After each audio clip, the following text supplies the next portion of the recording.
What's up, guys? In this video, we're going to talk about debt payoff strategies, okay? How to decide which debts to pay off and how to do all that. So the first strategy is Debt Snowball. This is basically where you pay off the lowest balance first. So let's say you have 5 different debts that you're working on and you're making minimum payments on all of them. Well, if you can put extra money towards it, you would go and put that towards the debt with the smallest outstanding balance. The idea here is that you're going to be able to get that one paid off the quickest with your extra money. So you get that one paid off the absolute quickest. Once it's paid off, you take the minimum payment that was going to that debt plus the extra money you've been able to throw at it. And all of a sudden you roll that into the next smallest balance loan and you start paying that one off as quick as possible. Okay. And then once you do, you take the minimum payments from both of those loans plus the extra, and you put that onto the third lowest balance loan, and so on and so forth. And so you're snowballing up, you're paying off the smallest balances, and then little by little, you're increasing the money that you're paying off towards the bigger balances, and the debt is paid off. Now, the main reason why you might want to use this strategy, this is not, from a financial standpoint, this doesn't make the most sense financially, okay? This is more of a psychological or emotional payoff strategy.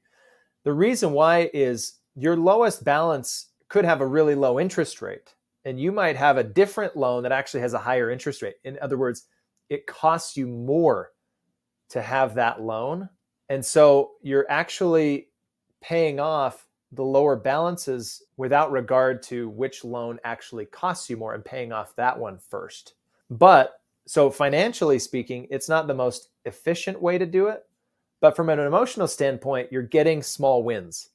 You pay off that first loan and it feels good. Like, wow, I went from 5 to 4. I only have 4 left. And now I actually have extra money, and that minimum payment I can put towards the next one. And things start to compound for you and it feels better. And, you know, if you pay off, you get a small win when you pay off that little balance, right? You're going to pay it off sooner. If you start with the largest balance, it's going to take you many years until you pay that off and then can start paying off other ones. So instead of doing that, paying off one small balance and then moving on to the next one and getting those quick wins, that's really good emotionally speaking. It keeps your momentum up and it shows you the progress. You can actually see the progress happening. And you may be more likely to actually follow through with your plan and pay off all your debts and, you know, be debt free. So that's the reason why that strategy can be really, really effective. Debt Avalanche is what I described earlier, where you focus on paying the highest interest rate first. So you pay the loan with the highest interest rate, and then you work down to the next highest and next highest. And it's the same principle. You're making minimum payments on all of them, but then any extra cash you have, you throw on the highest interest rate.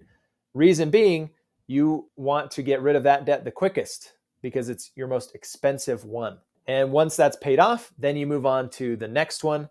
You pay that one off, you move on to the next one. So this strategy is mathematically comes out better for you, right? Because you're able to, the loans that you have the least amount of time were the most expensive, you get those paid off first. And the ones that are costing you the least, you put towards the end. That's the order of priority. So financially, you're going to end up spending less money on your loans and on your interest. But, you know, that high interest rate loan may well be a huge one, and it could take you years to pay that off before you move on to the others. Okay.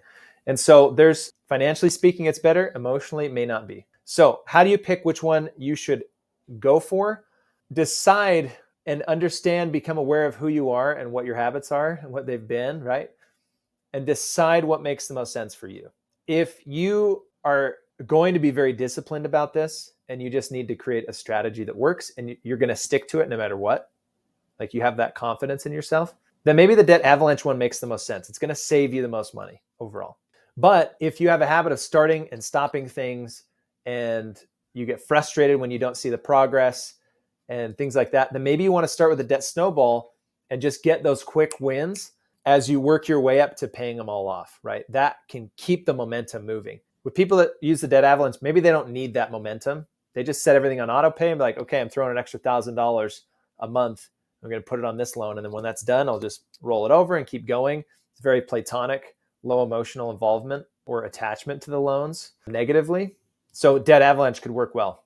So just decide which one you're going to use to pay them off. And then what I want you to do, part of the assignment here is list off those debts in order of priority of what you're going to pay them off, I'm going to show you a debt payoff calculator here that I use, that I like the structure of it. I'll link it in a future video. But list the debts either from lowest balance to highest balance, or highest interest rate to lowest interest rate. And that will show you, where you need to focus and what your plan is moving forward. So list them out that way, and then we'll talk about actual numbers coming up. Debt freedom starts with a plan, and now you've got one.